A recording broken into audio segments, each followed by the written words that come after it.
মহিলাদেরকে স্বনির্ভর করার লক্ষ্যে এবার ধর্মনগরে উদ্বোধন হয়েছে মহিলাদের টেইলারিং প্রশিক্ষণ স্কুল। উত্তর ত্রিপুরা জেলার ধর্মনগর রোটারি ক্লাবের উদ্যোগে কদমতলায় মহিলাদের জন্য এই টেইলারিং প্রশিক্ষণ স্কুলের উদ্বোধন করা হয়েছে।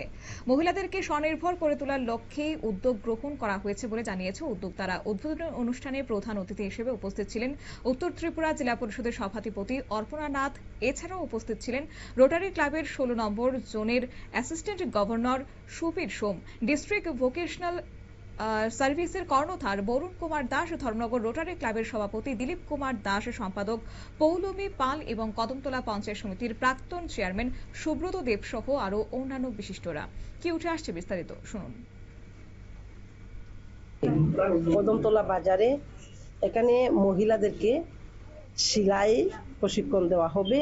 সেই প্রোগ্রামটির উদ্বোধনী অনুষ্ঠানে আমরা সবাই উপস্থিত হয়েছি এবং আমার খুব ভালো লেগেছে এই ক্লাবের এত সুন্দর একটা পরিকল্পনা যে মহিলাদেরকে স্বনির্ভর করতে হবে। শুধু তাই নয়, গোটা পৃথিবীতে এই ক্লাবের যে অবদান রয়েছে সেটা বলা বাহুল্য এবং ওনারা চান যে একটা সুস্থ এবং সুন্দর সমাজ গঠন করতে। সেই লক্ষ্যে ওনারা কাজ করছেন এবং আমরা সবাই ওনাদের অসংখ্য অসংখ্য ধন্যবাদ জ্ঞাপন করব এবং আমাদের দিদিদেরকে স্বনির্ভর করার লক্ষ্যে ওনাদের যে প্রয়াস, সেই প্রয়াসকে আমি সাধুবাদ জানাই।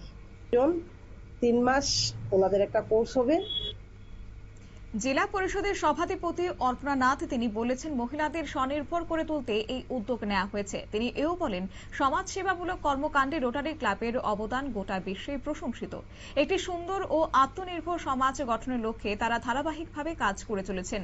তবে তার পাশাপাশি 3 মাসের প্রশিক্ষণ শেষে প্রত্যেক প্রশিক্ষণার্থীকে সার্টিফিকেট প্রদান করা হবে।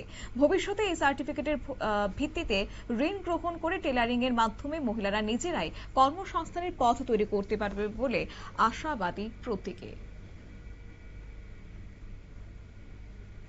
নিয়ে নিচ্ছি ছোট্ট একটি বিজ্ঞাপন বিরতির, সঙ্গে থাকুন।